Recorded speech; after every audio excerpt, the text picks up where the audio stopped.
I'm Marcus Sullivan, 47 years old, and until 3 weeks ago, I thought my biggest problem was deciding which of my 5 luxury cars to drive to the country club. With a net worth of $100 million from my tech consulting empire, I'd built everything. From nothing survived our father abandoning us when I was 12. Put myself through MIT, and created a fortune that should have secured my family's future for generations. But my younger brother, Danny, had other plans. While I was in Switzerland, closing a $50 million acquisition deal, he was in New Jersey, sitting across from Vincent the Hammer Torrino, sliding a manila envelope across a grimy table. Inside wasn't just my social security number, bank account details, and property. DSI was my entire identity. Sold for $2.3 million to cover gambling debts that had spiraled completely out of control. The call came at 3 a.m. Marcus, they're coming for everything you own. Danny's made a deal with the devil, and you're about to pay the price.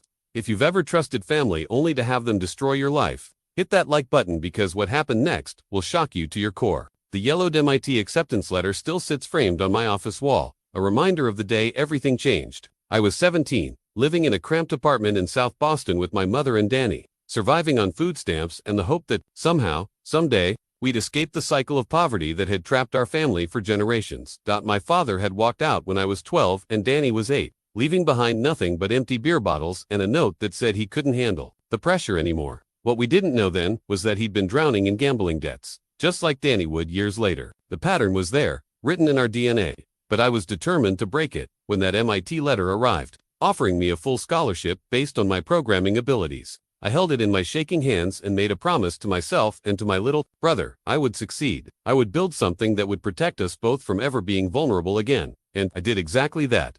After graduating summa cum laude with degrees in computer science and business, I started Sullivan Tech Consulting. In my studio apartment, those first years were brutal 8-hour days, surviving on ramen noodles and determination. But I had something my competitors didn't. I understood what it meant to have nothing.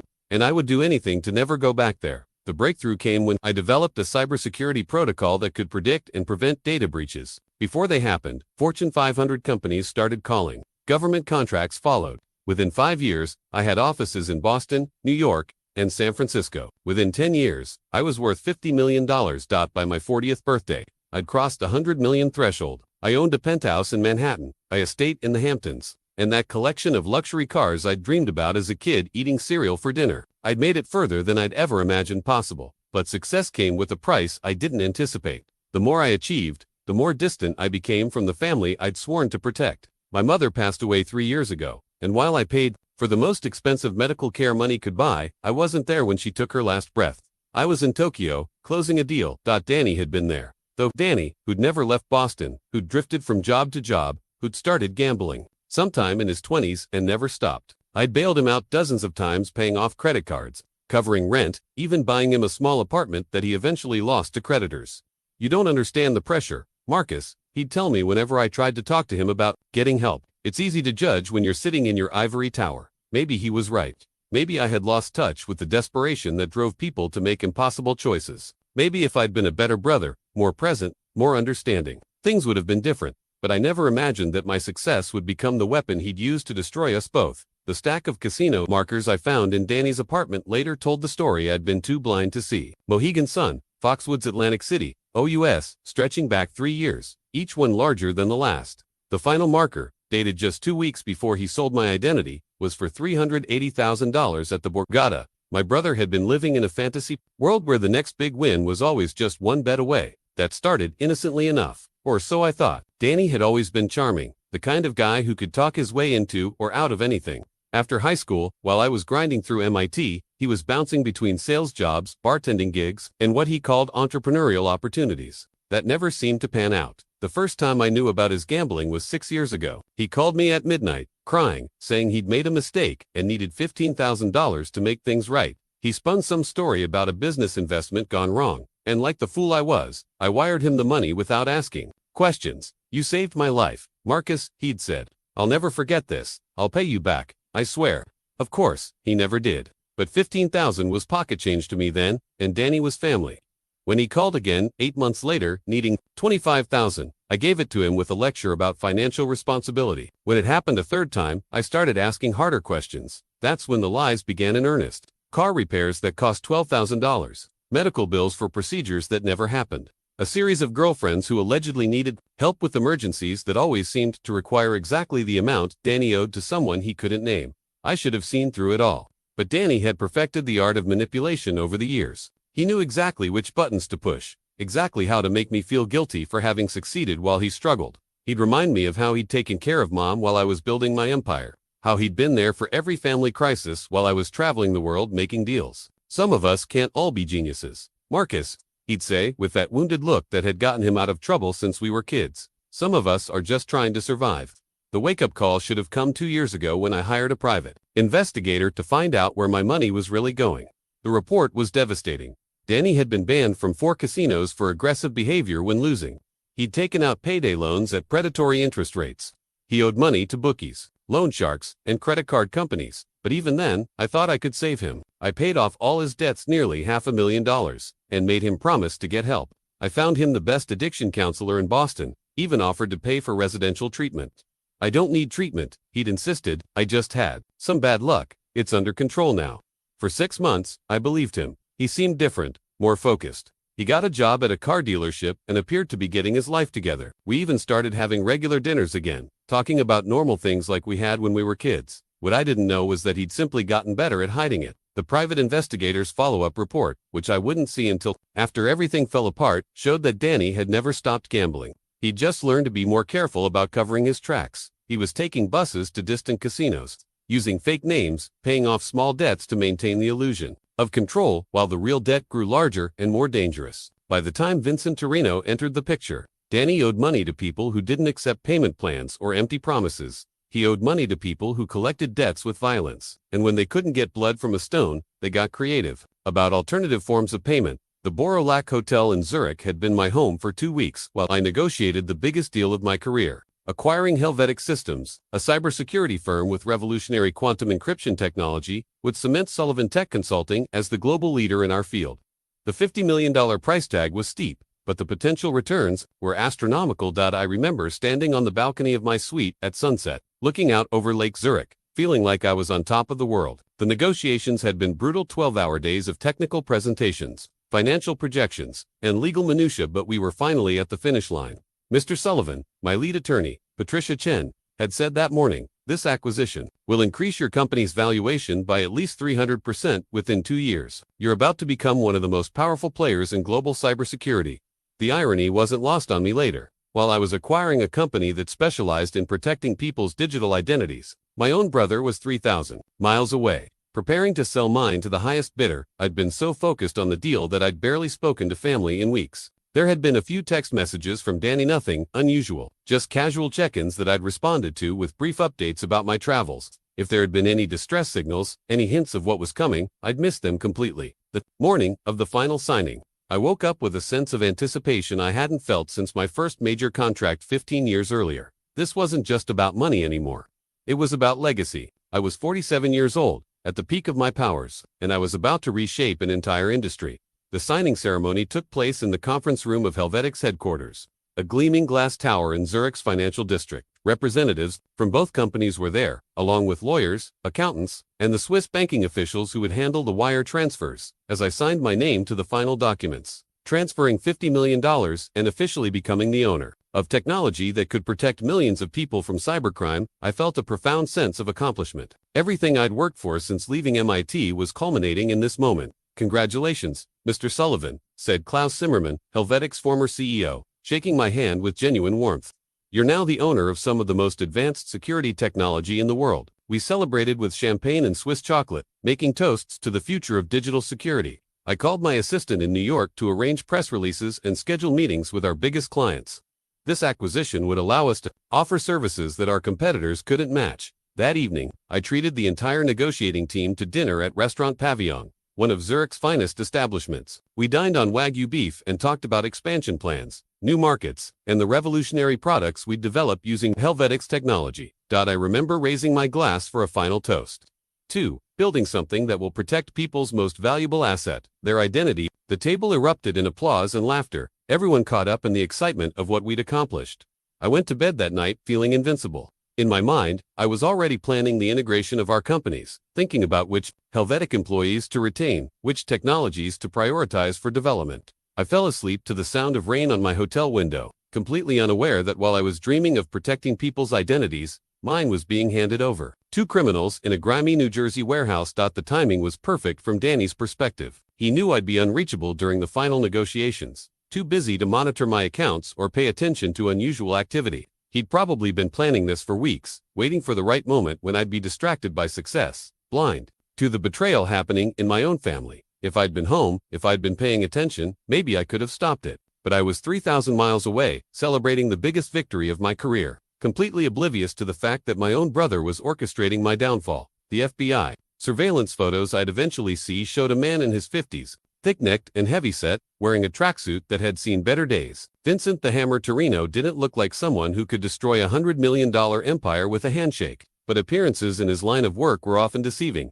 Torrino had been on law enforcement's radar for 20 years, but he'd never been convicted of anything more serious than tax evasion. He ran his operations through a network of shell companies and loyal associates who knew the value of keeping their mouths shut. His specialty wasn't violence. Despite the nickname, it was finding creative solutions to problems that traditional criminals couldn't solve. Danny first encountered Torrino through a loan shark named Mickey Kozlov, a small-time operator who worked the Boston gambling circuit. When Danny's debts to Mickey reached 6 figures and his threats became more creative, Mickey had suggested that Danny might be more valuable as a resource than as a victim. "You got a brother with money, right?" Mickey had apparently said during one of their final meetings. "Rich guy, big house, probably doesn't even count his money too close. Maybe there's a way to work something out."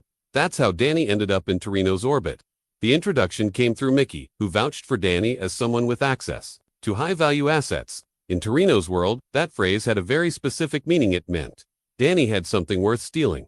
Their first meeting took place at a seafood restaurant in Newark, neutral territory where Torrino often conducted business. Danny later told investigators that he'd been terrified, expecting some kind of movie-style confrontation with threats and intimidation. Instead, he found himself sitting across from a soft-spoken man who seemed more like an accountant than a criminal. "I understand you have a problem," Torrino had said, cutting into his lobster with surgical precision. "I'm in the business of solving problems. Tell me about your brother." Danny, desperate and out of options, had spilled everything: my net worth, my properties, my business operations, even personal details about my daily routines and security measures. He painted a picture of a wealthy, successful man who was too busy to pay attention to his own financial details. The perfect target for identity theft. Torrino listened without interruption, occasionally asking questions that revealed a sophisticated understanding of financial systems and cybersecurity.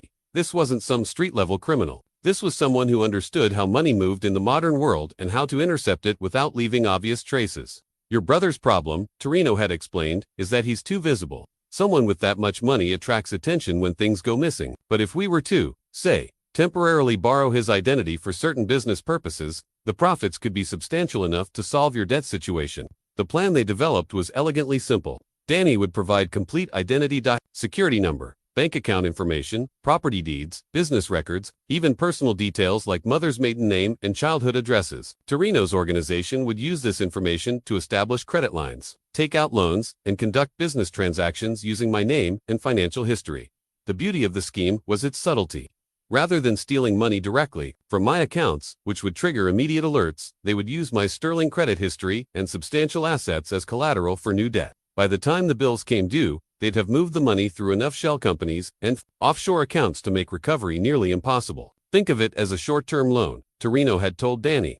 "Your brother has so much money, he probably won't even notice for months. By then, your debt is settled and everyone walks away happy." What Danny didn't understand, or chose not to understand, was that identity theft of this magnitude wasn't a short-term loan. It was a complete colonization of someone's financial life. Torrino's people would squeeze every dollar of value from my identity before discarding it like a used tissue. The deal they struck was coldly efficient. Danny would provide complete access to my identity in exchange for Torrino's organization paying off his gambling debts. Danny would get a clean slate, Torrino would get access to a $100 million identity, and I would get destroyed without even knowing it was happening. All it required was a manila envelope, a handshake, and a brother willing to betray the person who had spent decades trying to protect him. The warehouse in Elizabeth, New Jersey, smelled like motor oil and desperation. Danny would later describe every detail of that afternoon to federal investigators, his voice shaking as he recounted the moment he crossed a line that could never be uncrossed. He'd driven down from Boston in his beat-up Honda Civic, the manila envelope on the passenger seat like a ticking bomb. Inside were photocopies of documents he'd stolen from my home office during family dinners over the past 6 months. My passport, birth certificate, social security card, bank statements, property deeds, business and corporation papers, even my mother's death certificate and her maiden name. Danny had been systematic about it, taking pictures with his phone whenever I stepped away during our monthly dinners. While I was in the kitchen making coffee or taking business calls, he was in my study, photographing every document that could establish someone else's claim to my identity. The meeting was set for 3 p.m. on a Tuesday. Danny arrived early, across the street and watching as Torrino's associates conducted their business. Men in expensive cars came and went. Brief conversations were held. Envelopes and briefcases were exchanged. This wasn't some back-alley operation. It was a sophisticated criminal enterprise with the polish of a legitimate business. When Torrino arrived in a black Mercedes, Danny knew it was time. He walked across the street on unsteady legs, clutching the envelope that contained my entire life reduced to paperwork. "You look nervous," Torrino had said, leading Danny to a corner office that had been set up in the warehouse. "That's natural.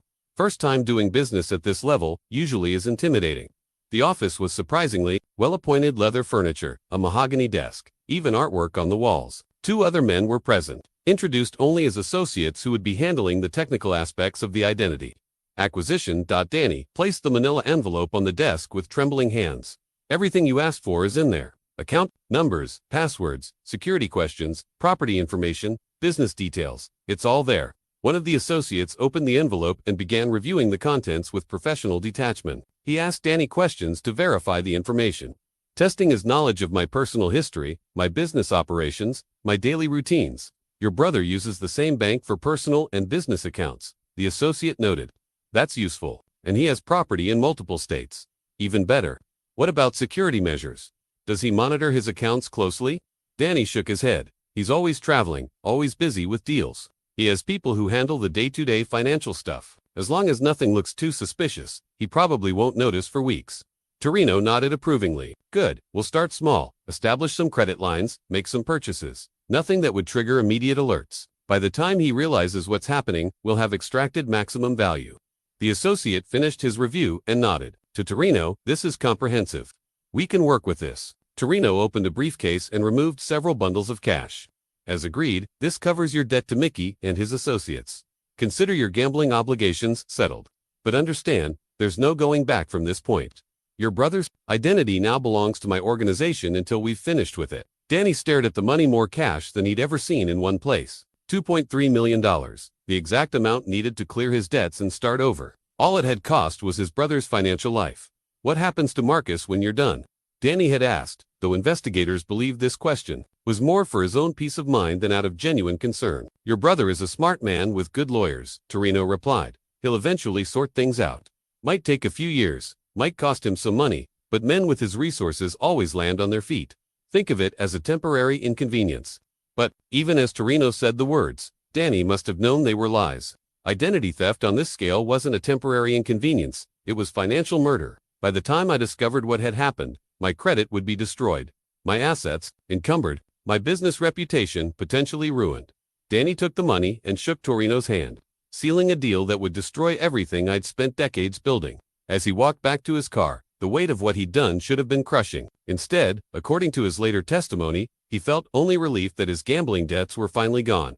He drove back to Boston with $2.3 million in his trunk and my complete identity in Torrino's hands, apparently convinced he'd found a solution that would hurt no one but help everyone. The capacity for self-deception in desperate people is truly remarkable. Within hours, Torrino's organization was already at work, using my identity to open new credit lines and begin the systematic exploitation that would nearly destroy me. And I was still in Switzerland, celebrating my latest business triumph, completely unaware that my own brother had just sold my life to criminals.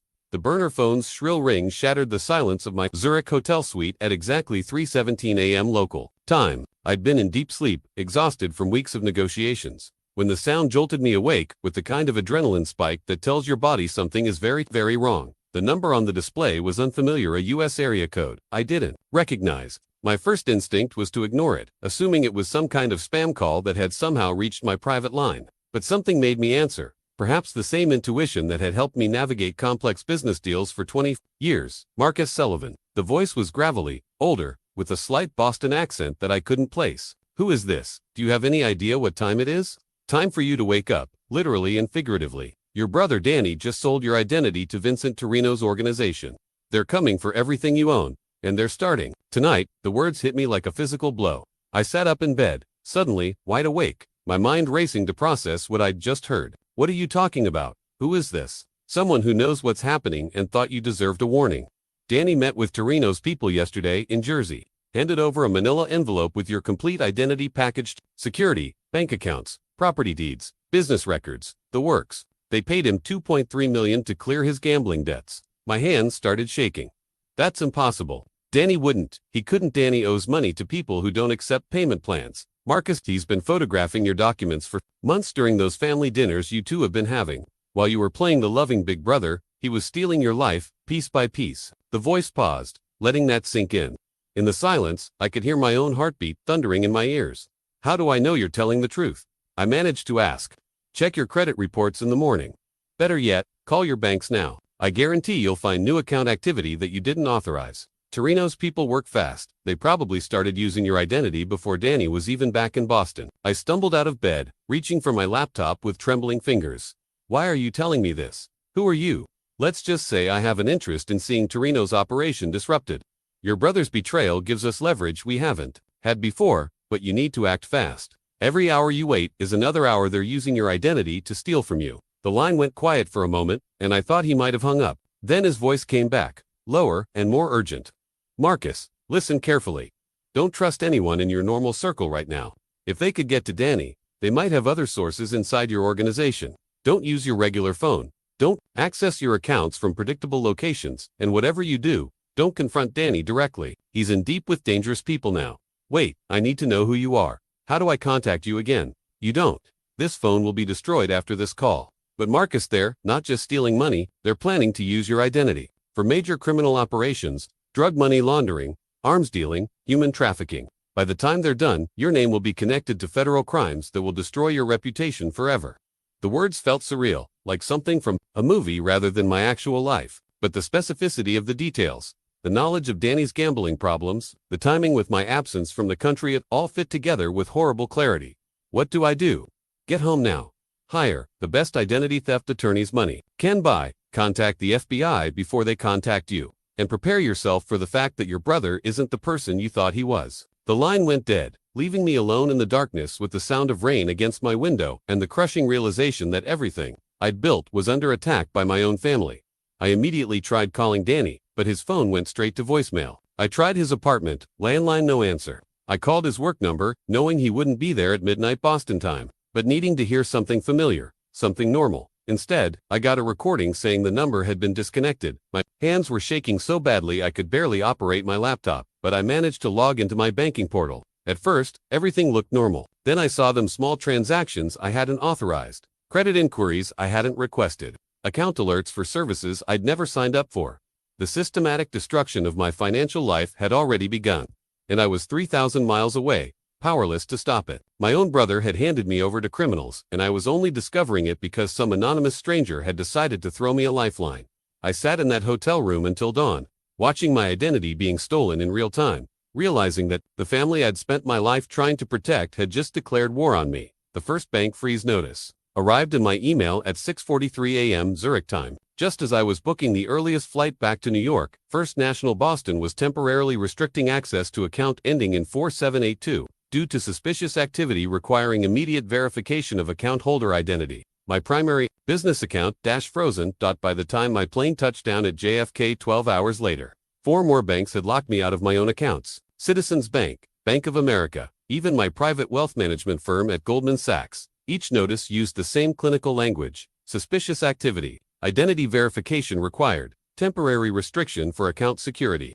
The irony was devastating. These security measures, designed to protect customers from identity theft, were now being triggered by the very crime they were meant to prevent. The systems were working exactly as intended, but I was on the wrong side of them. My first call from the airport was to Patricia Chen, my attorney in Boston. Her voice was tight with concern when she answered. Marcus, thank God you're back. We need to meet immediately. This is worse than we discussed on the phone. How is that possible? I thought you said it was just a few credit inquiries. That was 6 hours ago. They've been busy since then. They've applied for mortgages on your properties using your identity.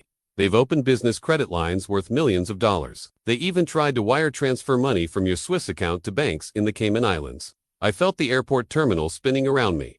How is that possible? How did they get access to my Swiss accounts? We're still figuring that out. But Marcus, there's something else. The FBI called my office this morning. They want to speak with you about potential money laundering activities associated with your accounts. The words hit me like a punch to the gut. Money laundering. Patricia, I haven't authorized any of these transactions. This is identity theft, not money laundering. I know that, and will prove it. But right now, from the outside, it looks like Marcus Sullivan has suddenly started moving large amounts of money through suspicious channels. The financial patterns are consistent with someone trying to hide criminal proceeds. I slumped against the airport wall, suddenly understanding the full scope of what had been done to me. This wasn't just theft, it was framed up by using my identity for criminal transactions. Torrino's organization was making me look complicit in their activities. Patricia, I need you to contact every financial institution I do business with. Immediately. We need to establish that my identity has been compromised before they can do any more damage. Already working on it, but Marcus, you need to understand proving your innocence is going to be much harder than you think. These people didn't just steal your identity. They've been studying your financial patterns for months. The transactions they're making look consistent with your normal business activities, just scaled up and redirected. I caught a taxi into Manhattan, calling banks from the back seat and getting the same response from each one. Account frozen. Identity verification required. Please visit a branch office with multiple forms of identification and documentation, proving you are who you claim to be. The absurdity was maddening. I had to prove to my own banks that I was Marcus Sullivan, while criminals were successfully impersonating me to steal millions of dollars. The burden of proof had been reversed. I was guilty of being myself until I could prove otherwise. At First National Boston, I waited in line like any other customer, carrying a briefcase full of identification documents. When I finally reached the teller, she looked at my driver's license with suspicion. Mr. Sullivan, we've had some unusual activity on your accounts. I'll need to call the manager. The manager, a woman in her 40s, named Sarah Hendricks, reviewed my identification with the careful attention of someone defusing a bomb. Mr. Sullivan, we've received conflicting signals about your accounts. Someone using your identity has been conducting large-scale financial transactions, but those same transactions have triggered our fraud detection systems. We need to verify that you are who you claim to be before we can restore access. What kind of verification?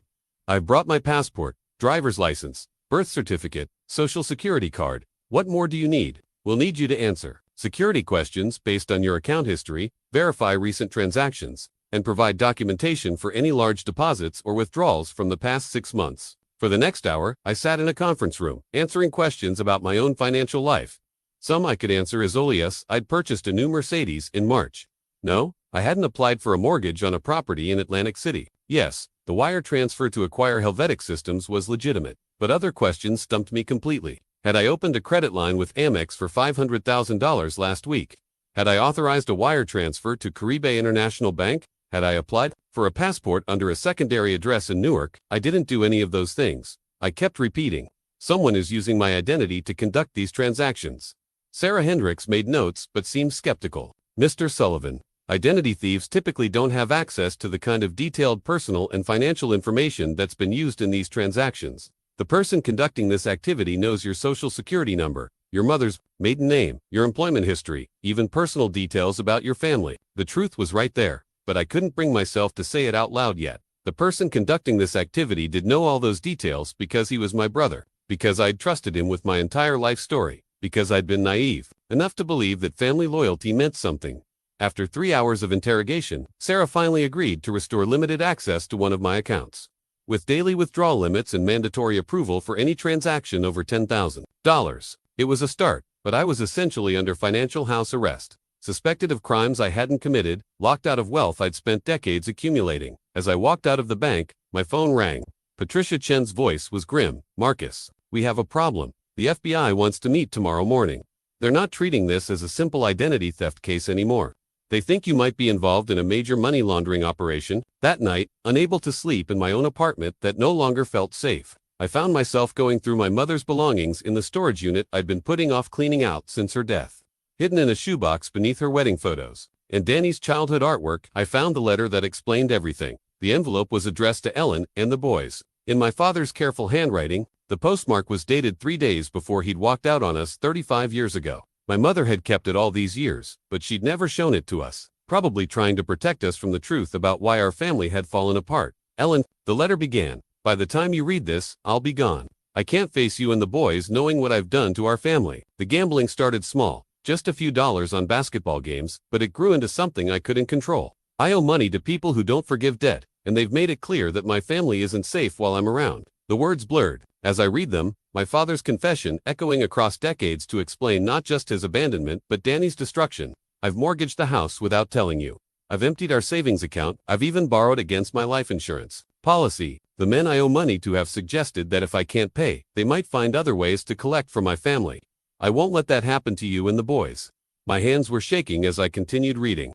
Marcus is smart enough to take care of you and Danny. He has the strength I never had. Tell him I'm sorry I couldn't be the father he deserved. Tell Danny that gambling is a disease that runs in families, and he needs to be stronger than his old man. The final paragraph was devastating. I know leaving makes me a coward, but staying would make me a danger to everyone I love. The men I owe money to aren't patient, and they're not kind. My boys will be better off thinking their father was weak than discovering he got them killed. I sat in that storage unit surrounded by the remnants of my mother's life, finally understanding the pattern that had destroyed our family. My father hadn't abandoned us out of selfishness or weakness. He'd abandoned us to protect us from his gambling debts. And now, 35 years later, Danny had followed the exact same path.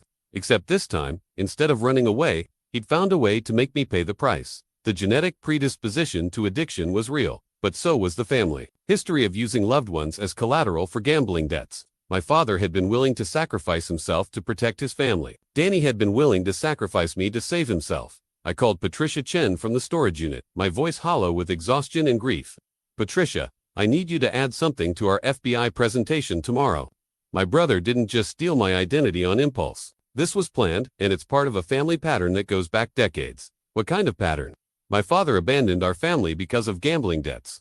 He left a letter explaining that he owed money to dangerous people who might hurt his family if he couldn't pay. Danny has followed the same path, except instead of running away, he's using me as collateral. There was silence on the other end of the line. Marcus, that information could be crucial. It establishes motive and shows premeditation. If your brother was following a family pattern, it suggests this wasn't a crime of opportunity, a calculated betrayal. There's more. I've been thinking about the timing of everything. Danny knew I'd be in Switzerland for weeks. He knew I'd be unreachable during critical negotiations. He planned this for when I'd be most distracted and least able to respond quickly. That's important too. It shows sophistication in planning. The FBI needs to understand that your brother isn't just a desperate gambling addict who made a bad decision. He's someone who systematically betrayed your trust over months while pretending to rebuild your relationship. After hanging up, I continued going through my mother's belongings, looking for any other clues about our family's hidden history. I found report cards showing Danny's academic struggles, photos of him at various ages that revealed the progression from happy child to troubled teenager to desperate adult. But I also found letters I'd sent to my mother from MIT. Letters describing my determination to build something that would protect our family from poverty. Letters promising that I'd always take care of her and Danny no matter what happened. The irony was crushing. Everything I'd built, every success I'd achieved, every dollar I'd earned it, had all been motivated by the desire to protect my family from the kind of desperation that had driven my father away. And my family had responded by using my success as a weapon against me. In one of my old letters, written during my sophomore year at MIT, I'd told my mother about a promise I'd made to myself. I'm going to build something so strong, so successful, that we'll never have to worry about money again. Danny will never have to feel the fear we felt when Dad left. I'll make sure our family is always safe. 25 years later, that promise had been perverted into the very thing that made me vulnerable. My success hadn't protected my family, it had made me a target for my own brother's desperation.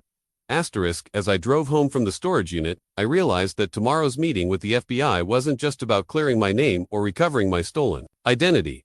It was about breaking a cycle of destruction that had plagued my family for generations. My father had run away from his gambling debts. Danny had tried to pay his by sacrificing me, but I was going to fight back, not just for myself but to ensure that this pattern of betrayal ended with our generation. Whatever it took, however long it took, I was going to make sure that Danny faced consequences for what he'd done, and that Vincent Torrino's organization paid the price for thinking they could destroy my life without facing justice. The cycle of family destruction was going to end with me. The emergency restraining order Patricia Chen filed at 8 a.m. that morning was just the opening shot in what would become the most complex legal battle of my life. We'd spent the previous evening preparing a comprehensive strategy. that would attack the identity theft from multiple angles simultaneously: criminal prosecution, civil recovery, and emergency asset protection. Marcus, Patricia, had explained. During our late-night strategy session, we're not just fighting to clear your name. We're fighting to prevent further damage while the criminals are still actively using your identity. Every hour we delay is another hour they can steal from.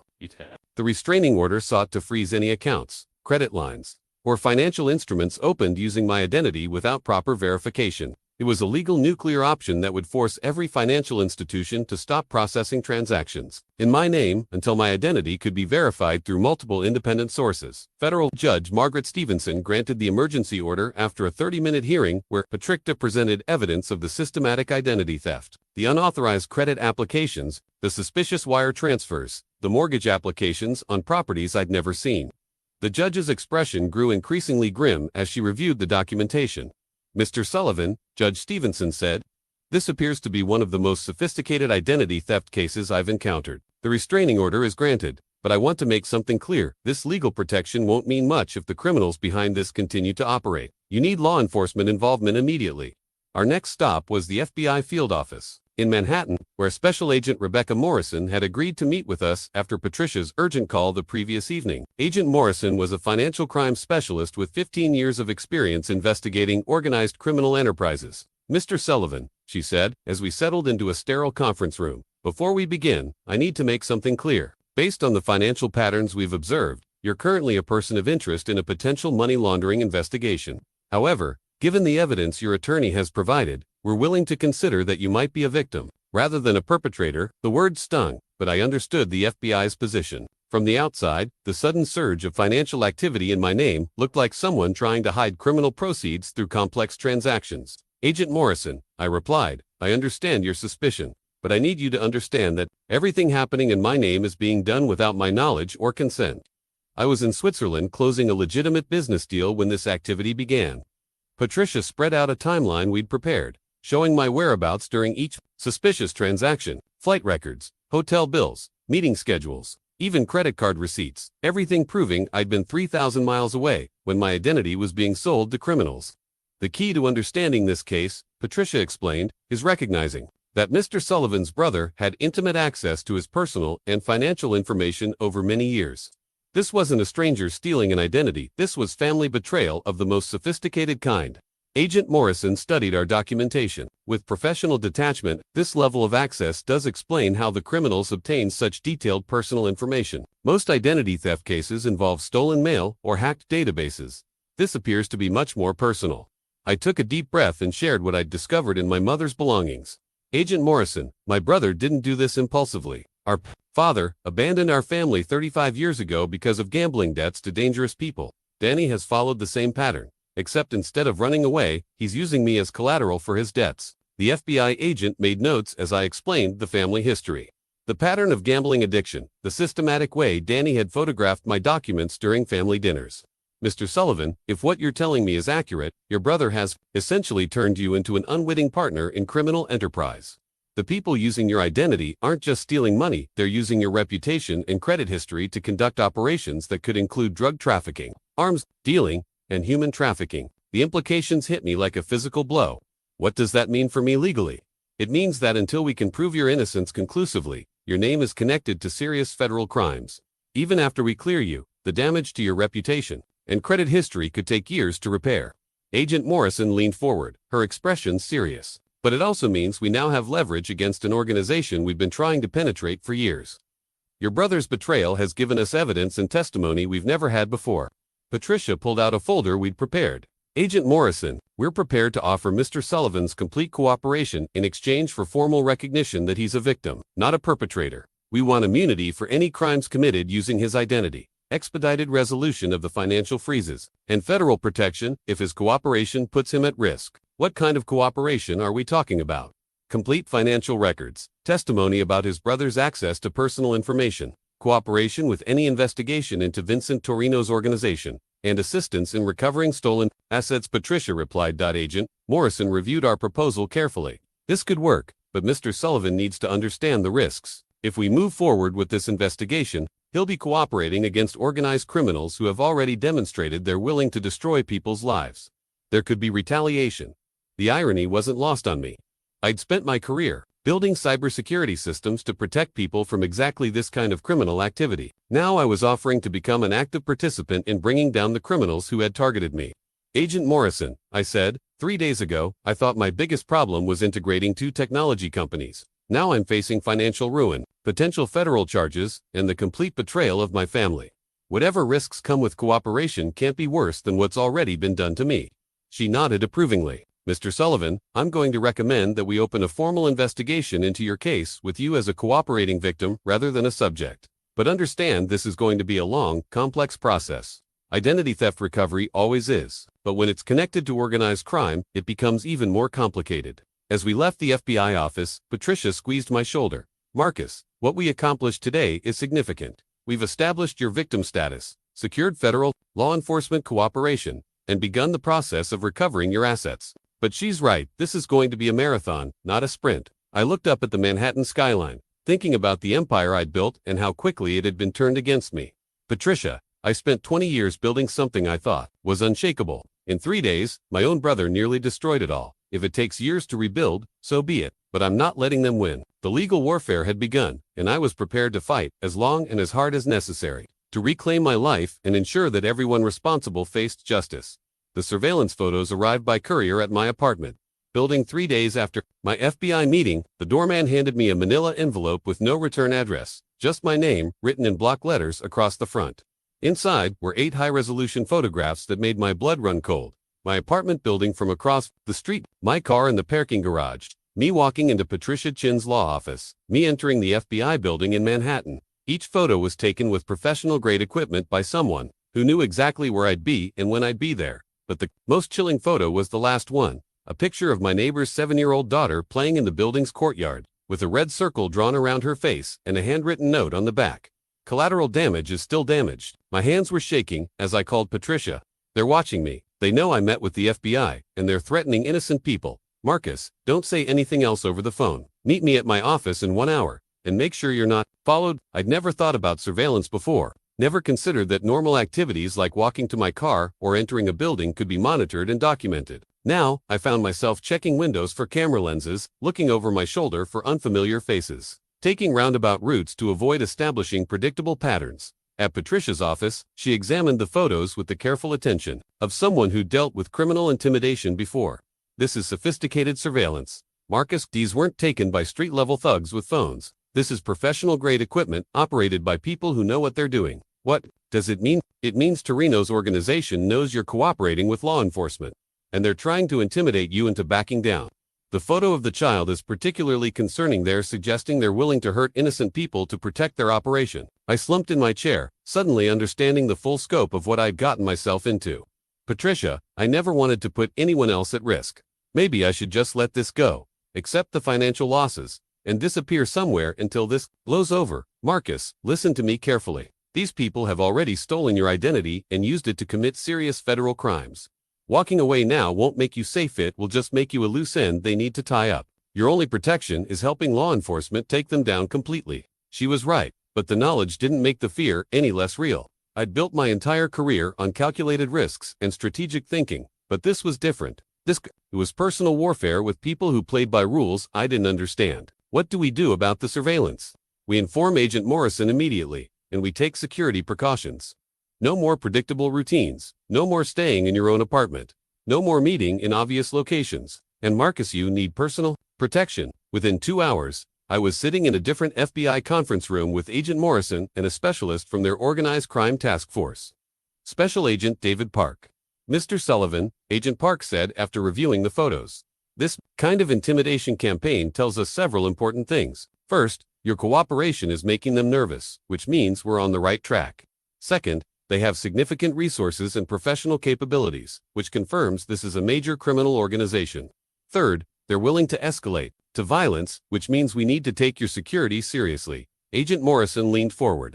Marcus, we can offer you limited federal protection, but you need to understand the constraints. We can't provide 24-hour security indefinitely, and we can't protect everyone in your building or everyone you interact with. What are my options? We recommend you hire private security with experience in criminal protection cases. We'll coordinate with them to ensure your safety doesn't interfere with our investigation. We also recommend you relocate temporarily to a secure location that the criminals can't easily monitor. The transformation from successful businessman to protected witness was surreal. Within 48 hours, I'd moved out of my Manhattan penthouse and into a corporate apartment in a high-security building in Midtown. Two former federal agents, now working for a private security firm, became my constant companions.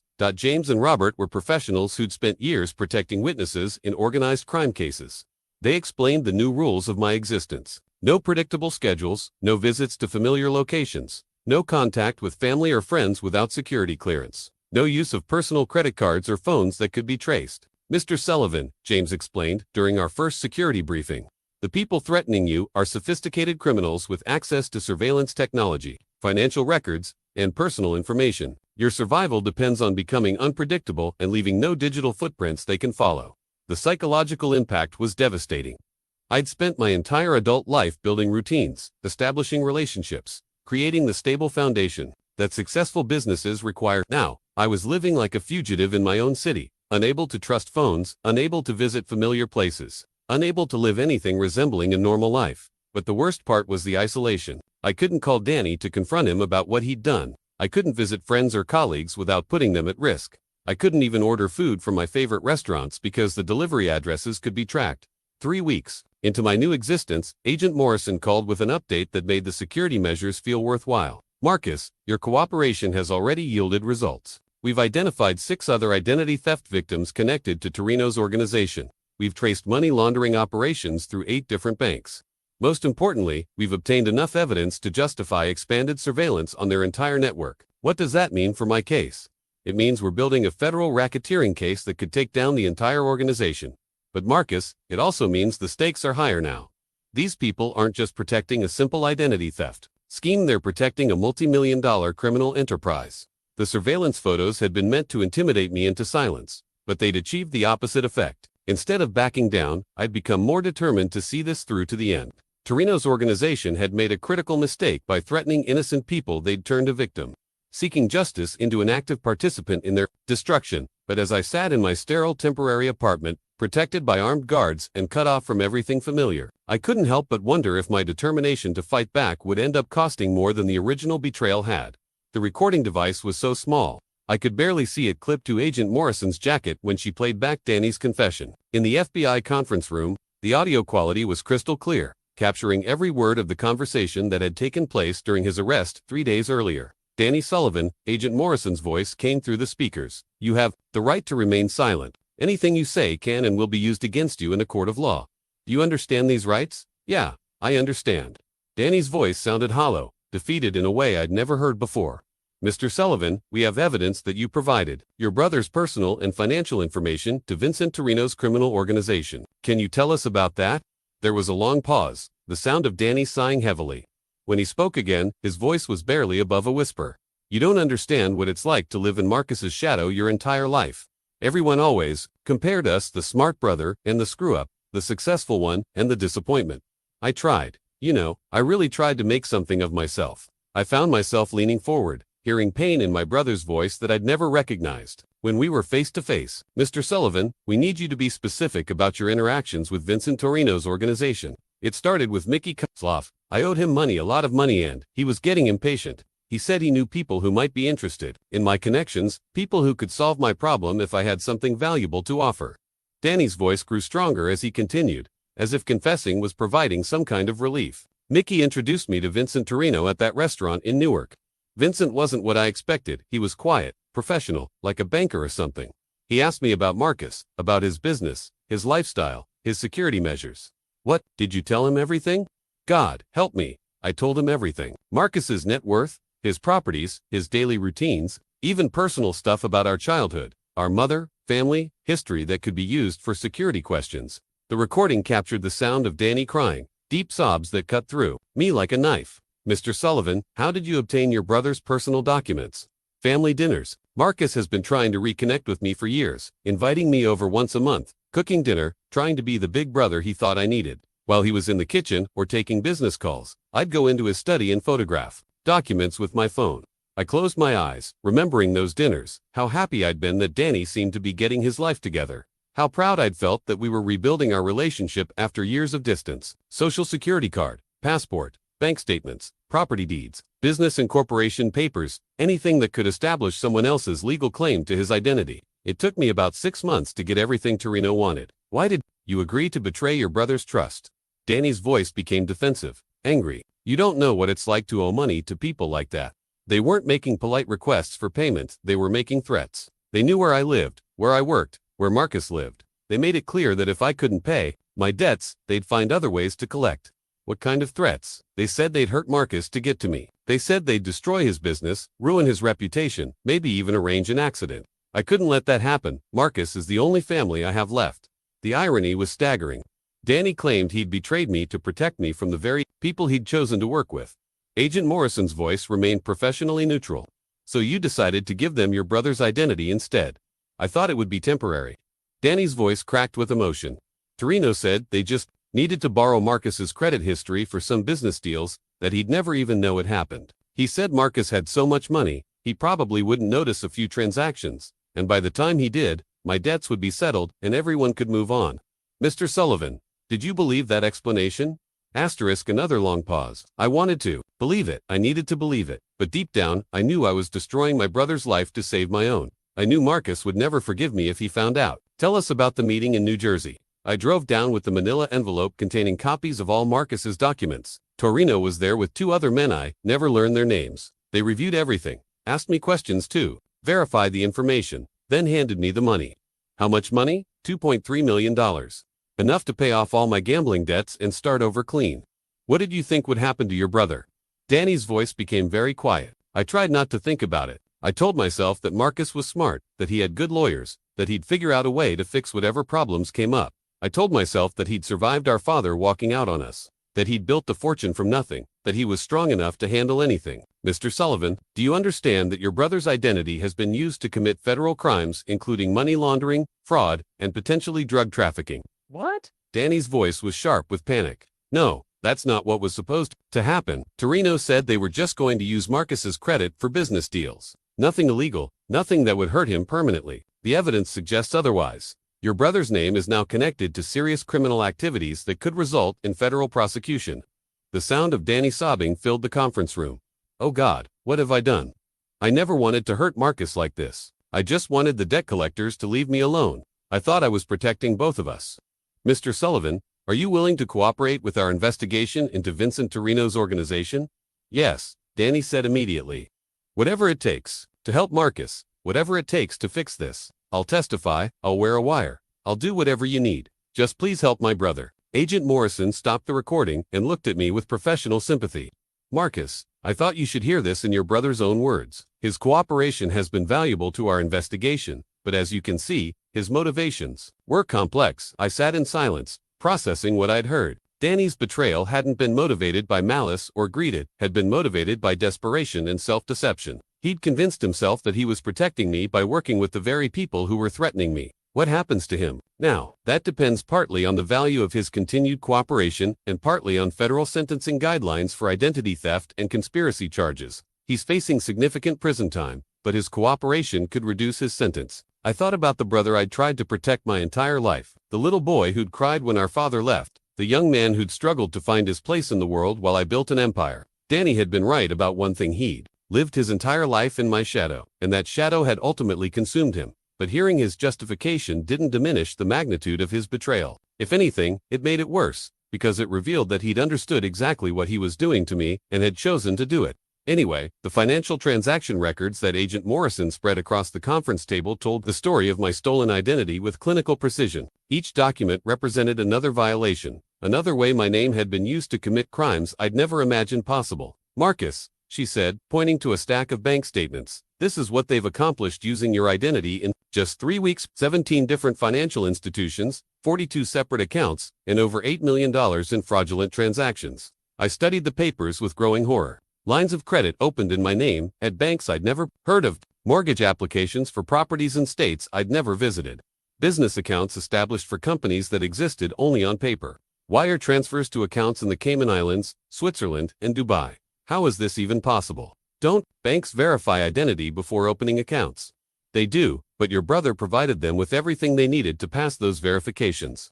social security number, employment history, credit references, even personal details like your mother's maiden name and your first pet's name. From the bank's perspective, Marcus Sullivan was simply expanding his financial portfolio. Agent Park, the organized crime specialist, pulled out a different set of documents.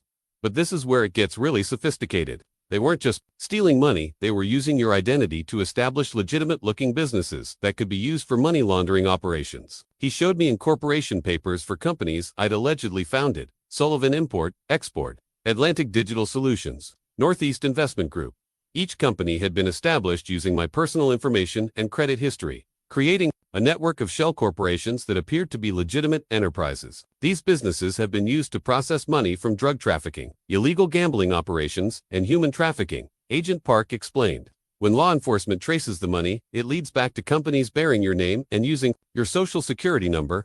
The implications hit me like a physical blow. So even if we prove I'm innocent, my name is permanently connected to these crimes. That's what makes this case so insidious, Agent Morrison replied. Traditional identity theft usually involves stealing money directly from victims' accounts. This operation used your identity to create an entire criminal infrastructure that could operate for years. She pulled out another stack of papers. The good news is that this complexity also created an extensive paper trail. Every fake company they created, every account they opened, every transaction they conducted, it all leads back to Vincent Torrino's organization. The evidence was overwhelming in its scope and detail. Bank security footage showing men I'd never seen using my name to open accounts, signed loan applications bearing forged versions of my signature, even recorded phone calls where criminals impersonated me to authorize wire transfers. The voice analysis is particularly interesting, Agent Park said, playing an audio file on his laptop. Listen to this call from last week. The voice that came through the speakers was eerily similar to mine, same Boston accent, same speech patterns, even similar vocabulary and phrasing. But it wasn't me authorizing a $2 million wire transfer to an account in Grand Cayman. How did they manage voice mimicry? Your brother provided them with recordings of your voice from family gatherings, business presentations, even voicemail messages. With modern audio technology, they could create a voice profile sophisticated enough to fool automated phone systems and even some bank representatives. The thoroughness of the operation was staggering. These weren't opportunistic criminals who'd stumbled across my information. They'd conducted a months-long study of my personal and professional life, creating a complete criminal doppelganger that could operate in my name with minimal risk of detection. The forensic accounting team has identified the money trail, Agent Morrison continued, pulling out a complex flowchart that looked like a spiderweb of interconnected transactions. Money from drug operations comes in through the fake businesses, gets transferred between multiple accounts to obscure its origin, then gets wired to offshore accounts controlled by Torrino's organization. I traced the flow with my finger, seeing how my stolen identity had become the foundation for a sophisticated money laundering operation. How much money are we talking about? In the 3 weeks since your identity was sold, we estimate they've processed over $50 million in criminal proceeds through accounts bearing your name. The number was staggering. In less than a month, my identity had been used to facilitate more criminal activity than most people encountered in a lifetime. But this extensive operation also gives us leverage, Agent Park added. Every bank account, every wire transfer, every business incorporation creates evidence we can use to build our case. And because they used your identity so extensively, we can connect Torrino's organization to criminal activities they thought were safely hidden. Agent Morrison showed me photographs taken during surveillance operations. We've been watching their operations for weeks now, documenting their methods, identifying their associates, building a complete picture of their criminal enterprise. The photos showed men in expensive suits conducting business in upscale restaurants, the same kind of legitimate-looking meetings I conducted every day for my own company. But these meetings were planning crimes using my stolen identity. Marcus, I need you to understand something important, Agent Morrison said. The extensive use of your identity actually works in our favor, legally. The more crimes they commit using your name, the stronger our racketeering case becomes. But it also means the damage to your financial life is going to be severe and long-lasting. How long before I can access my own accounts again? Months, possibly years. Every account they opened using your identity has to be forensically examined, every transaction verified, every connection to criminal activity documented. The legal process for untangling this level of identity theft is complex and time-consuming. I looked at the stacks of evidence, each document representing another violation of my life, another way my success had been perverted into criminality. What do you need from me to build the strongest possible case? Complete access to your personal and business financial records going back 5 years. Testimony about your brother's access to your personal information. Cooperation with forensic accountants who'll need to establish which transactions are legitimate and which are fraudulent. And patience. because building a federal racketeering case takes time. Agent Park leaned forward. Marcus, what your brother did to you was terrible, but it's also given us an unprecedented opportunity to take down a major criminal organization. Your cooperation could prevent hundreds of other people from becoming victims of similar schemes. As I left the FBI office that day, carrying copies of the evidence that showed how thoroughly my identity had been colonized by criminals, I realized that my fight had evolved beyond personal justice. I wasn't just trying to reclaim my own life, I was helping to dismantle a criminal enterprise that had built its operations on the systematic destruction of innocent people's identities. The hunt for evidence was revealing the full scope of Torrino's operations, but it was also revealing the long road ahead before I could reclaim my life from the criminals who had stolen it. The federal search warrant that Agent Morrison showed me was 6 pages of legal language that essentially gave the FBI permission to tear apart Vincent Torrino's entire operation, signed by federal judge Harrison Webb at 5:47 a.m. on a Tuesday morning. It authorized simultaneous raids on 12 locations across 3 states.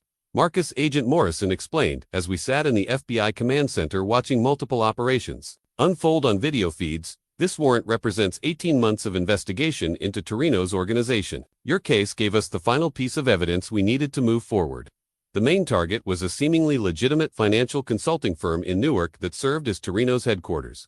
Through the surveillance cameras mounted on FBI vehicles, I watched agents in tactical gear surround the building, while forensic accountants prepared to seize computers, financial records, and communications equipment. The timing is critical, Agent Park added, monitoring radio communications from the field teams. These operations have to happen simultaneously across multiple states to prevent evidence destruction. Torrino's people are sophisticated. Start destroying records the moment they know we're coming. At 6 a.m. exactly, the raids began. 12 locations hit at the same moment: Torrino's office building, his personal residence, 3 suspected safe houses, 4 shell company offices, and 2 storage facilities where they allegedly kept backup records. The command center filled with radio chatter as field agents reported their progress. Team Alpha, we're inside the main office building. Heavy document shredding in progress, but we've secured the computer servers. Team Bravo, residential search complete.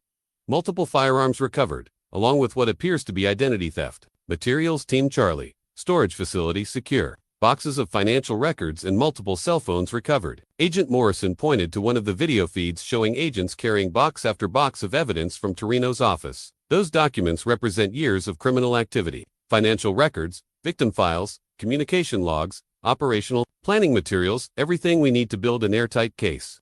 The most significant discovery came from Team Delta, which had raided a storage facility in Queens.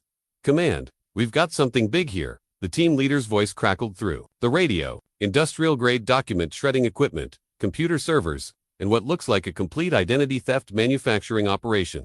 On the video feed, I could see agents photographing elaborate workstations equipped with high-quality printers, laminating machines, and computers loaded with graphic design software.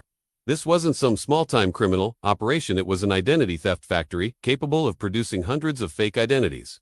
Marcus, Agent Morrison said, this is where they created the false documents using your identity. Bank account applications, loan documents, business and corporation papers, all produced with professional-grade equipment and bearing your forged signature. The scope of the operation was staggering.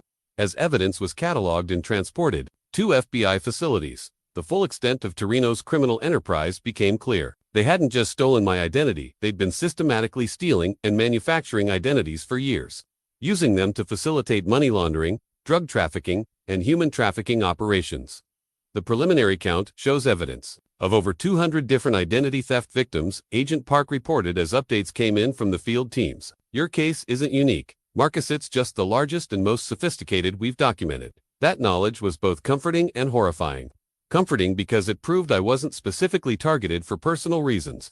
Horrifying because it revealed the scope of suffering Torrino's organization had inflicted on innocent people. The most dramatic moment came when Torrino himself was arrested at his residence in Alpine, New Jersey. The video feeds showed him being led away in handcuffs, his expensive suit and perfectly styled hair, a stark contrast to the federal agents surrounding him. Vincent Torrino, you're under arrest for racketeering, money laundering, identity theft, and conspiracy to commit fraud. Agent Morrison's voice came through the radio as she personally handled his arrest.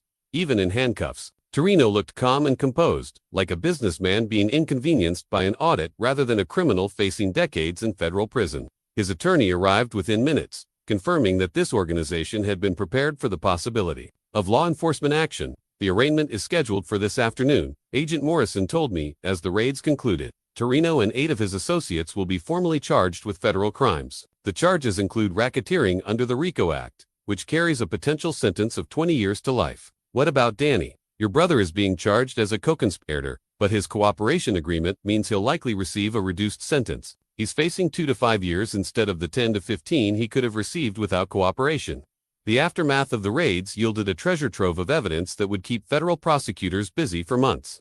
Computer servers containing detailed records of identity theft operations, financial documents showing money laundering transactions worth over $200 million, communications records proving coordination between Torrino's organization and other criminal enterprises.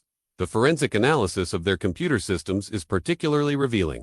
Agent Park explained during our debriefing session. They kept detailed files on each identity theft victim, including psychological profiles, financial assessments, and operational timelines. He showed me a folder labeled Sullivan, Marcus that contained information about me I'd never shared with anyone, details about my daily routines, my travel schedule, my business relationships, even personal information about my childhood and family history. They studied you for months before your brother made contact, Agent Morrison revealed. This wasn't a crime of opportunity, it was a carefully planned operation, targeting someone with maximum financial value and minimal security awareness. The investigation also revealed the international scope of Torrino's operations. Bank accounts in 12 countries, shell companies incorporated in tax havens, and communication with criminal organizations in Europe and Asia. Marcus, your cooperation has helped us uncover one of the most sophisticated identity theft operations we've ever encountered, Agent Morrison said, but more importantly, it's given us evidence to pursue criminal organizations we've been investigating for years. As I left the FBI command center that evening,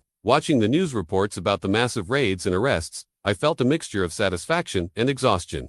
The people who had stolen my identity were finally facing justice, but the legal process was just beginning. The federal charges would take months to resolve. The civil litigation to recover my stolen assets would take even longer. The process of rebuilding my financial life and professional reputation would take years, but for the first time since that 3 a.m. phone call in Zurich, I felt like I was winning the war that had been declared on my life. The FBI's investigation had not only validated my innocence but had turned my personal nightmare into a weapon against organized crime. Vincent Torrino had made a critical error when he targeted me. He'd chosen a victim who had the resources, determination, and connections to fight back. And now, he was going to pay the price for that mistake. The childhood photo I found in my mother's belongings haunted me as I sat in the federal courthouse waiting for Danny's sentencing hearing. 2 little boys on Christmas morning, probably ages 8 and 12, grinning at the camera while tearing open presents under a tree that our mother had somehow managed to afford despite our poverty. Danny looked so innocent in that photo, his gap-toothed smile radiating the kind of joy that only children can feel. I was standing protectively beside him, one arm around his shoulders, already assuming the role of guardian that would define our relationship for the next 30 years. How do you reconcile that image with the man who sold your identity to criminals? How do you process love and betrayal existing simultaneously in the same relationship? Mr. Sullivan, Patricia Chen touched my shoulder gently. Are you ready for this? I looked up at her, realizing I'd been staring at the photograph for several minutes while the courthouse bustled around us. I don't think anyone can be ready to watch their brother get sentenced for destroying their life. The courtroom was smaller than I'd expected, filled mostly with FBI agents, prosecutors, and journalists covering what had become known as the Sullivan identity theft case. Danny sat at the defendant's table with his court-appointed attorney, looking older and more worn than I'd ever seen him. When our eyes met across the courtroom, I saw something I hadn't expected: relief. Not the relief of someone escaping consequences, but the relief of someone who had been carrying an unbearable secret and was finally free of it. Federal Judge Margaret Stevenson called the court to order and began reviewing Danny's case. The charges were read aloud: conspiracy to commit identity theft, conspiracy to commit fraud, conspiracy to commit money laundering, each charge carrying potential decades in prison. Reduced through his cooperation agreement to a recommended sentence of 3 to 5 years. Mr. Sullivan, Judge Stevenson addressed Danny directly. You have pled guilty to conspiracy charges related to the theft and criminal use of your brother's identity. Before I pass sentence, is there anything you would like to say to the court? Danny stood slowly, his hands shaking as he gripped the podium. When he spoke, his voice was barely audible. Your Honor, I want to say something to my brother Marcus, if I may. Judge Stevenson nodded. You may address the victim directly. Danny turned to face me, tears already streaming down his face. Marcus, I know there's nothing I can say that will undo what I've done to you. I know that sorry isn't enough when someone destroys your entire life because they're too weak to face their own problems. His voice grew stronger as he continued. You spent our whole childhood protecting me from our father's abandonment, from our poverty, from every bad thing that happened to our family. You put yourself through college, built a fortune, and never stopped trying to take care of me even when I kept letting you down. I felt my own eyes filling with tears despite my anger. I told myself I was protecting you by working with those people, that I was keeping them from hurting you directly, but I was lying to myself. I was scared, and I was desperate, and I chose to save myself by destroying you. There's no excuse for that, and I don't expect forgiveness. Danny paused, wiping his eyes with a tissue his attorney handed him. The gambling addiction runs in our family. Marcus, Dad had it, I have it. And maybe someday you'll understand what it feels like when that sickness takes over your brain and makes you do things you never imagined possible. But having an explanation isn't the same as having an excuse. Judge Stevenson listened impassively as Danny concluded his statement. I'm going to prison, and I deserve to go to prison. I just want Marcus to know that losing his trust and his love hurts more than any sentence you could give me. He was the best brother anyone could ask for, and I repaid his love by betraying him in the worst possible way. Danny sat down, and the courtroom fell silent, except for the sound of his quiet sobbing. The prosecutor presented their sentencing recommendation, emphasizing Danny's cooperation with the investigation while acknowledging the severity of his crimes. The defense attorney argued for the minimum sentence based on Danny's remorse and his assistance in bringing down Torrino's organization. When Judge Stevenson asked if I wanted to make a victim impact statement, I stood on unsteady legs and approached the podium. Your Honor, my brother Danny is right about one thing. There's a sickness in our family that's destroyed the generations now. Our father abandoned us because of gambling debts. Danny betrayed me because of gambling debts. The pattern has to stop somewhere. I looked directly at Danny as I spoke. Danny, I understand that addiction is a disease. I understand that you were desperate and scared. But I also understand that you had choices, and you chose to protect yourself by destroying me. My voice grew stronger as I continued. You didn't just steal my money or damage my credit. You used my love for you as a weapon against me. Every family dinner where you photographed my documents. Every conversation where you gathered information about my security measures. Every time you hugged me goodbye, knowing what you were planning, that was a choice to betray someone who would have done anything to help you. The courtroom was completely silent. I don't know if I'll ever be able to forgive you, Danny, but I hope that when you get out of prison, you'll get the help you need to break this cycle of addiction and betrayal. Our family has suffered enough. Judge Stevenson took a brief recess. Before announcing her sentence, when court reconvened, her voice was firm but not unsympathetic. Mr. Daniel Sullivan, you have pled guilty to serious federal crimes that resulted in significant financial and emotional harm to your brother and to numerous other victims of the criminal organization you aided. While the court acknowledges your cooperation and your apparent remorse, the severity of your actions requires a substantial period of incarceration. She paused, looking directly at Danny. You are hereby sentenced to 4 years in federal prison, followed by 3 years of supervised probation. You will also be required to participate in gambling addiction treatment and to make restitution to your brother in an amount to be determined by the court after full assessment of damages.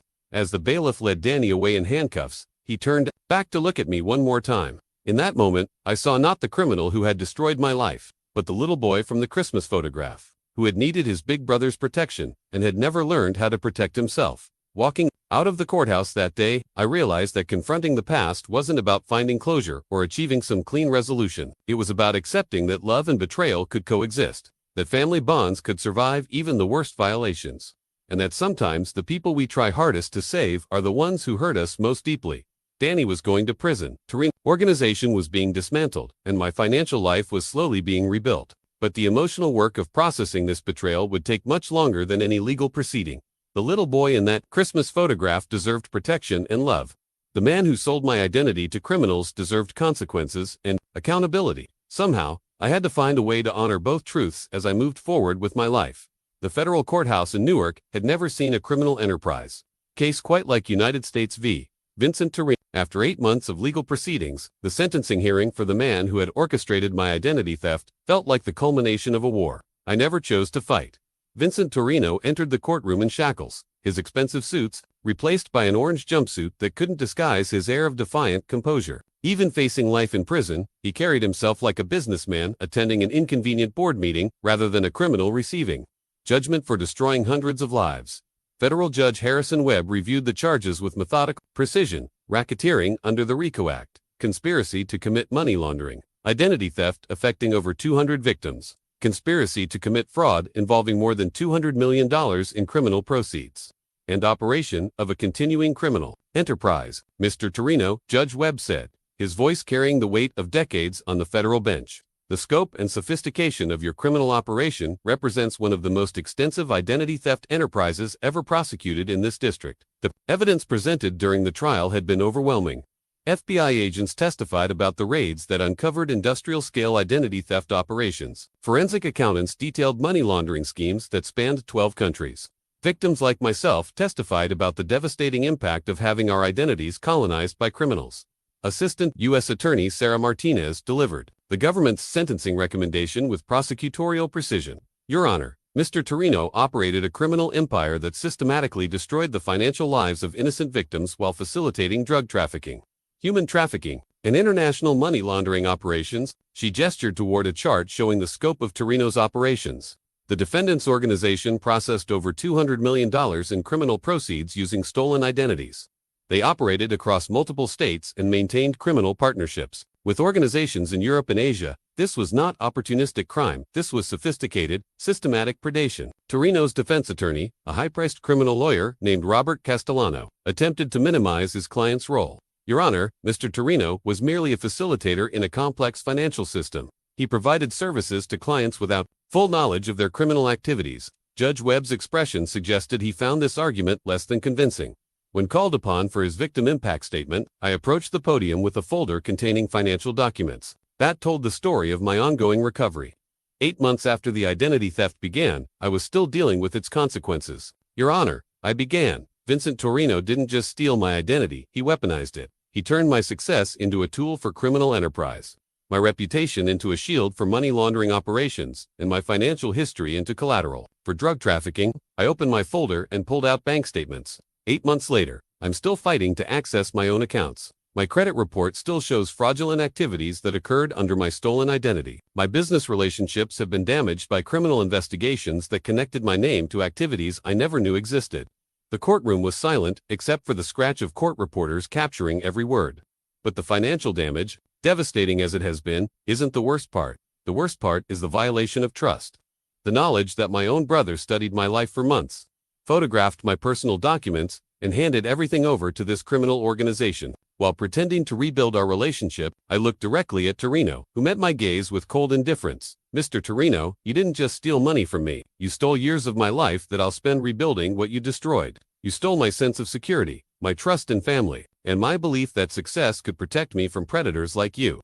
Judge Webb listened intently as I concluded my statement. I asked this court to impose a sentence that reflects not just the financial crimes Mr. Torrino committed, but the human destruction he caused. Every victim whose identity he stole, every family he destroyed, every life he devastated in pursuit of criminal profit deserves justice. When Torrino was given the opportunity to address the court, he stood slowly and spoke with the same calm professionalism he'd apparently used to run his criminal enterprise. Your Honor, I accept responsibility for my actions, but I want to be clear about something. I never ordered violence against any victim.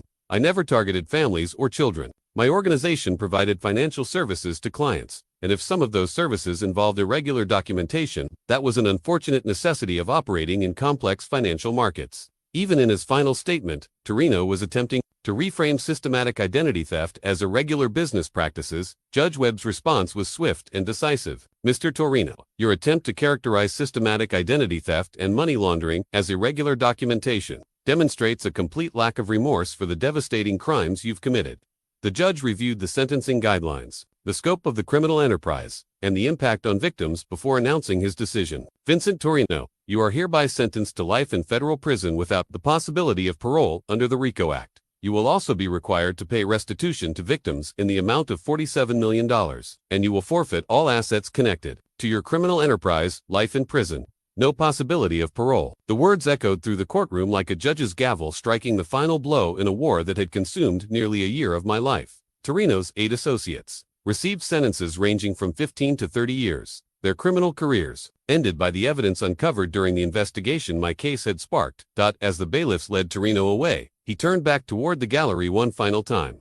His eyes found mine across the courtroom, and for just a moment, his composed mask slipped. I saw not the criminal mastermind who had orchestrated my destruction, but a man facing the reality that he would die in federal prison for crimes he'd convinced himself were just business. Walking out of the courthouse with Patricia Chen and Agent Morrison, I felt a strange mixture of satisfaction and emptiness. Justice had been served, but it couldn't undo the months of financial chaos, the family betrayal, or the fundamental changes this experience had made to my worldview.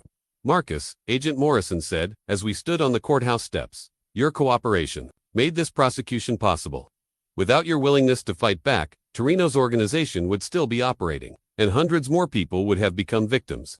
The asset forfeiture process would eventually recover approximately $30 million from Torrino's organization, money that would be distributed among victims of his identity theft schemes. It wasn't complete restitution for the damage he'd caused, but it was a start. More importantly, the dismantling of his criminal enterprise had prevented countless future victims from experiencing the kind of systematic identity colonization I'd endured. As I walked away from the courthouse that day, I realized that justice wasn't just about punishment, it was about prevention. The consequences Torrino and his associates faced would serve as a deterrent to other criminals considering similar operations. But justice was also personal. It was about reclaiming agency after being victimized, about fighting back against people who thought they could destroy your life without consequences, about proving that success built through honest work was stronger than criminal enterprises built on the systematic exploitation of innocent people. Vincent Torrino would spend the rest of his life in federal prison, thinking about the victims whose lives he'd destroyed for profit. That knowledge wouldn't repair all the damage he'd caused, but it was a form of justice that felt both necessary and satisfying.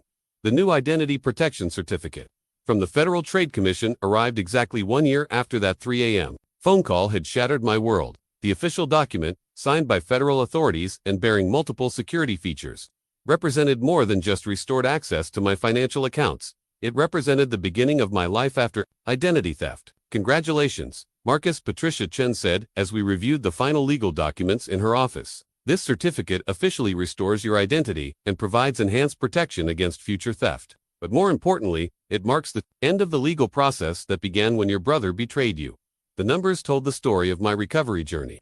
18 months of legal proceedings, 47 different financial institutions involved in sorting legitimate from fraudulent transactions, $23 million in recovered assets from Torrino's criminal enterprise, and countless hours spent rebuilding systems I'd spent decades creating. The certificate in my hands represented more than financial recovery. It represented personal transformation. The man who had built Sullivan Tech Consulting through relentless ambition and naive trust in family was gone. The man holding this certificate had learned lessons about security, betrayal, and resilience that would shape the rest of his life. The enhanced identity monitoring will alert you immediately to any unauthorized use of your personal information, Patricia explained. You'll also have expedited access to federal resources if any similar crimes are attempted against you in the future. The irony wasn't lost on me. I'd become an expert in identity protection through being victimized by identity theft. The security measures I'd implemented during my recovery were more sophisticated than anything I'd used while building my original fortune. My apartment had been transformed into a fortress of privacy protection. Biometric locks, encrypted communications, security cameras, and financial monitoring systems that tracked every transaction across all my accounts in real. The casual openness that had made me vulnerable to Danny's betrayal was gone, replaced by systematic paranoia that would protect me from future threats. But the most significant change wasn't technological, it was psychological. The trusting businessman who had invited his brother over for monthly dinners while being systematically robbed was gone. In his place was someone who understood that family loyalty could be weaponized, that success could make you a target, and that protection required constant vigilance. Sullivan Tech Consulting had not only survived the identity theft crisis, but had emerged stronger. The publicity from the criminal case had paradoxically enhanced our reputation as cybersecurity experts. Clients wanted to work with someone who had personally experienced sophisticated cybercrime and had successfully fought back. The Helvetic Systems acquisition that was interrupted by your identity theft has finally been completed, my CFO reported during our weekly strategy meeting. Our combined company is now valued at over $400 million, making us one of the largest cybersecurity firms in North America. The business success felt different, now less about personal achievement, and more about building something that could protect other people from the kind of systematic destruction I'd experienced. Every client we helped secure felt like a small victory against the criminal forces that had tried to destroy my life. The relationship with my brother remained complicated and unresolved. Danny was serving his 4-year sentence at a federal prison in Massachusetts, participating in gambling addiction treatment and reportedly making good progress. He'd written me letters that I hadn't opened, made phone calls I hadn't accepted, and requested visits I hadn't granted. Marcus, Dr. Sandra Williams, The trauma counselor I'd been seeing for months said during one of our sessions, recovery from family betrayal is often more complex than recovery from crimes committed by strangers. You're dealing with genuine grief for the relationship you thought you had with your brother. The grief was real and ongoing. I mourned the brother I'd thought I was protecting all those years. I mourned the family dinners that had been violated by systematic theft. I mourned the naive trust that had allowed me to believe blood relationships were immune to criminal betrayal. But I'd also discovered reservoirs of strength and resilience I hadn't known I possessed. Fighting back against Torrino's organization had required courage, persistence, and strategic thinking that went far beyond anything I'd needed to build my business empire. The financial recovery was nearly complete. Most of my stolen assets had been returned, my credit had been restored, and my business relationships had been rebuilt. But the personal recovery was ongoing and would probably continue for years.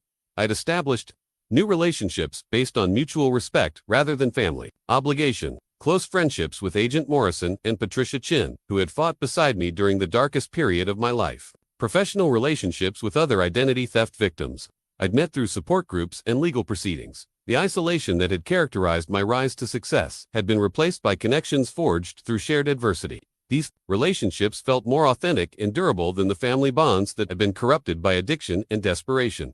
Most importantly, I'd learned to distinguish between being alone and being lonely. The solitude that had once felt like the price of success now felt like a choice made from strength rather than circumstance. The enhanced security measures, the reformed business practices, the new relationships, the psychological insight of these represented growth that wouldn't have been possible without experiencing systematic betrayal and fighting back against it. Thus, I filed the identity protection certificate in my secure document vault. I realized that recovery wasn't about returning to who I'd been before the identity theft. It was about becoming someone stronger, wiser, and more resilient than the person who had been vulnerable to family betrayal.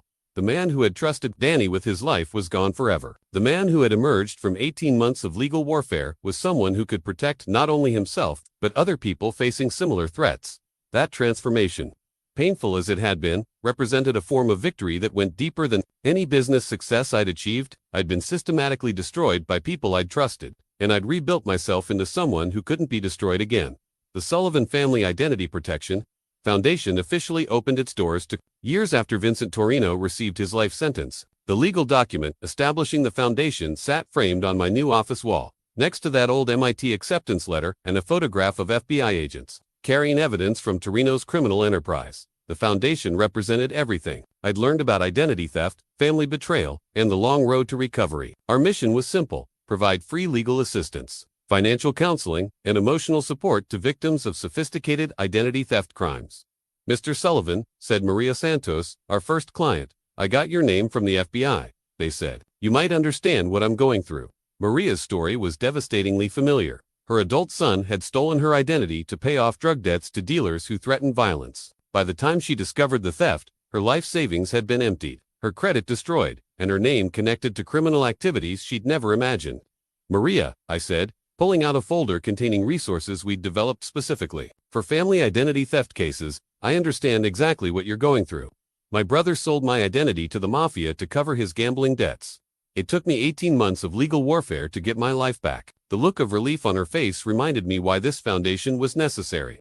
Identity theft victims often face disbelief, bureaucratic indifference, and isolation that compounds the financial damage.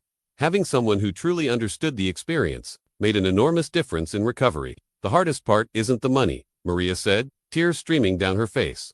It's accepting that my own son, who I raised and loved and sacrificed for, was willing to destroy my life to save his own. I know, I replied, remembering my own journey through that particular hell. The betrayal by family creates a special kind of trauma that most people can't understand. But I want you to know that you can recover from this, both financially and emotionally. The foundation had processed over 200 cases in its first year, representing victims of identity theft schemes ranging from simple credit card fraud to sophisticated operations like Torrino's criminal enterprise. Each case taught us something new about the methods criminals used and the resources victims needed for recovery. But the foundation also served a personal purpose for me. Helping other victims rebuild their lives had become part of my own healing process. Every person we helped represented a victory against the criminal forces that had tried to destroy me. Marcus, said Dr. Williams during one of our monthly therapy sessions, the foundation work seems to have given you a sense of purpose that goes beyond personal recovery. How does it feel to help other victims? It feels like I'm fighting back. On behalf of everyone who's experienced what I went through, I replied, Torrino's organization is gone, but there are hundreds of other criminal enterprises doing the same things to innocent people. The foundation is my way of continuing the fight. The foundation had also led to unexpected reconciliation. 6 months earlier, I'd received a letter from Danny, now in his 3rd year of federal prison. Unlike his previous letters, which I'd never opened, this one was delivered through the foundation's office with a note from the prison chaplain explaining that Danny wanted to volunteer for our victim outreach program. Marcus, Danny's letter began. I know you probably won't read this, and I understand why, but I want you to know that I've been following the foundation's work through news articles and inmate computer access. I'm proud of what you've built from the destruction I caused. The letter was different from his previous attempts at communication. Less self-pity, less justification, more accountability, and genuine remorse. I've been working with other inmates who've committed financial crimes, helping them understand the real impact their actions had on victims. The gambling addiction treatment has helped me understand why I made the choices I made, but it hasn't eliminated my responsibility for those choices. Danny's letter included a request that surprised me. He wanted to participate in our victim education program, sharing his perspective as someone who had committed identity theft against a family member. I know I can't undo what I did to you, Marcus, but maybe I can help other victims understand the mindset of people who betray family trust. And maybe I can help potential criminals understand the real consequences of these crimes. After discussing it with Dr. Williams and the Foundation's board of directors, I'd approved Danny's participation in our educational program. His recorded testimony about the process of betraying family trust had become one of our most powerful tools for helping victims understand that identity theft by family members wasn't about love or logic. It was about addiction and desperation. The hardest thing for victims to accept, Danny said in his recorded statement, is that the family member who stole their identity probably still loves them. I loved my brother Marcus more than anyone in the world, but addiction made me willing to destroy him to save myself. Understanding that contradiction is crucial for victims who want to heal. Hearing Danny's voice again after 3 years had been emotionally difficult, but it had also provided a form of closure I hadn't expected. My brother was still in prison, still paying the consequences for his betrayal. But he was also actively working to prevent other families from experiencing what we'd gone through. The foundation's success had attracted national attention, leading to speaking engagements, congressional testimony, and consultation work with law enforcement agencies developing identity theft prevention programs. Mr. Sullivan, said Congresswoman Rebecca Torres during a House Financial Services Committee hearing, your foundation has become a model for victim assistance programs nationwide. What would you say to other crime victims considering similar advocacy work? Congresswoman, I replied, I'd tell them that recovery isn't just about rebuilding what was destroyed, it's about building something stronger and more meaningful from the experience. The foundation has given me a purpose that goes beyond personal success. As I walked back to my office after another day of helping identity theft victims rebuild their lives, I reflected on the journey that had brought me here. 3 years ago, I'd been a successful businessman whose primary concerns were profit margins and expansion strategies. Now I was someone who understood that real success meant using your resources and experience to protect other people from predators. The naive trust that had made me vulnerable to Danny's betrayal was gone, replaced by informed vigilance that allowed me to help others without becoming a victim again. The foundation would continue growing, helping more victims, educating more families about the warning signs of financial abuse, and working with law enforcement to prevent future crimes. But more importantly, it represented the completion of my transformation from victim to advocate. From someone who had been destroyed by family betrayal to someone who could help others survive similar experiences. The boy in that Christmas photograph with Danny would always be part of my history. The man who had trusted family above security would always be part of my story. But the person I'd become through fighting back against systematic destruction, that was my legacy. If you've made it this far in my story, if you've experienced family betrayal or identity theft or any form of systematic victimization, I want you to know that recovery is possible. It's not easy, it's not quick, and it's not simple. But it is possible, and sometimes, what gets built from the ruins of destruction is stronger and more meaningful than what existed before. That's not a justification for the crimes committed against us. It's a testament to the resilience of people who refuse to let criminals have the final word in their stories. The Sullivan Family Identity Protection Foundation continues to help victims rebuild their lives, because sometimes the best revenge against people who try to destroy you is using that experience to protect others from suffering the same fate.